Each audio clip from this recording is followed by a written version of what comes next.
তো বাতাস দেখি নাই তুই কি কর আমি যাও ওইরকম করো না আমি পাগলা আমি বাতাস দিয়া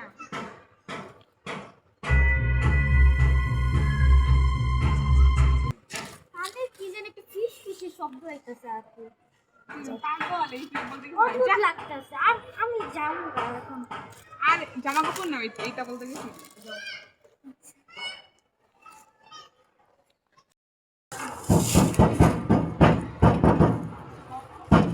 এগুলো পেটে কিসের শব্দ আরে কুকুর তো মনে এই শব্দ কুকুর করবে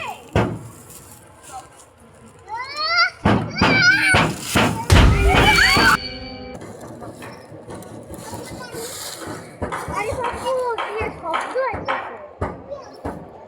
তোমার কানে এইটা তো ভাই আমার কানে তো এটা পাগল আমার কানে আইনা তোমার কানে আইনা আমি পাইতাছি শব্দ আমার ভালো লাগতেছে না আর বাপু যাই তো আমি করে আম্মা নিয়ে আমি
Ulah.